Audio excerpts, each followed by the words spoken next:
Welcome back to Weekend AM. Now, the June bank holiday weekend may mark the unofficial start of summer for many, but it also means that Bloom is back. And over the years, it's evolved into so much more than an expo for gardening enthusiasts, as I found out earlier on in this week when I chatted to some of the show garden's talented creators. Have a look. June is busting out all over the meadow and the hill. It's a pretty dull and dreary morning here at Bloom 2019, but that's not dampening the spirits of many of the competitors here, including you, Robert. You're very enthusiastic today, and rightly so. Yeah, this has been a project that we've been working on for the last 3.5 weeks, but we've been working on this off-site for about a further month or so. So to finally see it in full bloom is a very rewarding experience. Your garden is immediately eye-catching, and the amount of colour here is spectacular. Can you tell us about the concept? The concept, the HSE came to me looking to, initially it was to raise awareness about dementia. We wanted to create something from the 1950s, a sort of a period when someone who is living with dementia remembers fondly their childhood interacting with their parents, their grandparents, their neighbours. And through working with focus groups and working groups, the Bloomfield Social Club, these are individuals who and their carers who have dementia. The garden changed. We changed specific details to reflect what they remembered of, like this little scanner pathway, some of the flowers, the geraniums, the peonies, the delphiniums. These are things that they all remember. So the garden evolved into a garden about reminiscence and nostalgia, creating these sort of memory triggers so that someone living with dementia can access the memories easily of their youth and share those with people in the present. You're no stranger to Bloom here, Robert, and of course you're involved in the hugely popular and award-winning Mamma Mia garden last year. What has your experience been like at Bloom? Do you enjoy it? I love it. It's frenzied, it's chaotic, but there's a real buzz, there's an excitement, there's a camaraderie in it, and it's just everything works out in the end.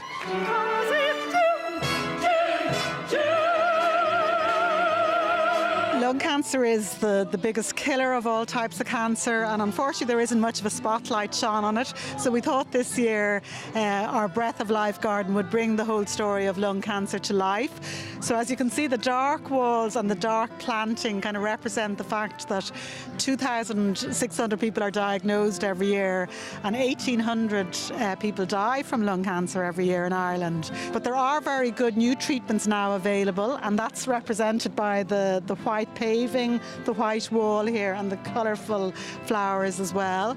So there's a lot of grounds for optimism, but it is vital that people learn the early signs and symptoms of lung cancer, and that's what we'll be doing at as our presence here at Bloom this week, trying to educate people.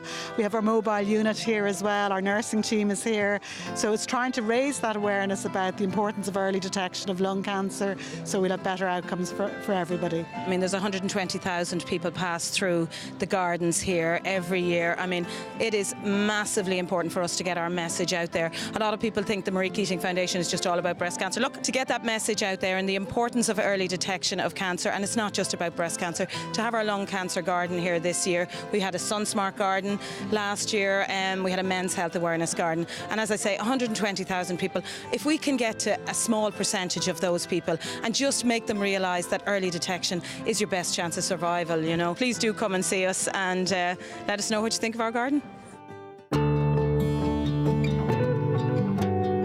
Blanca, we're here now with you at the Troca Stolen Garden. It's quite breathtaking, but there's so much to see and take in and absorb here. Tell us about the concept. Well, we were trying to compare the situation of Ireland in the 19th century with the current situation that farmers and indigenous people are suffering at the moment in Guatemala in terms of land. The river signifying the ocean that separates Ireland from Guatemala. Then some of the artwork represents obviously Irish Celtic symbols, and the Guatemalans would be Guatemalan art craft and, you know, indigenous Mayan symbols. A lot of these trees, I would imagine, would have had to be imported because they're from Central America. They are, yeah, they represent African palm trees, which is one of the main causes that is producing mass evictions of forced evictions of indigenous farmers in Guatemala. You know, they try to produce African palm oil to make different products, and they are evicting people that have ancestral rights to that land just to plant African.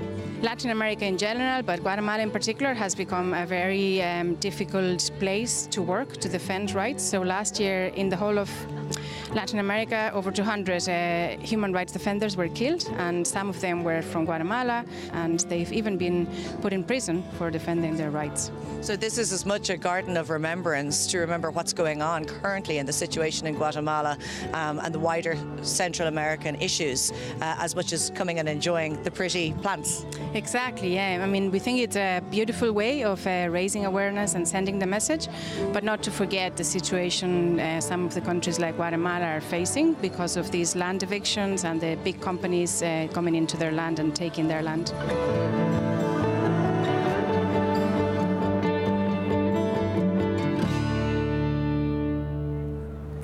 It was so interesting learning all about the stories behind those magnificent gardens. And of course, you can see them all for yourself this weekend. Now, we've got loads more still to come from Bloom this morning, but for now, it's back to the guys in studio.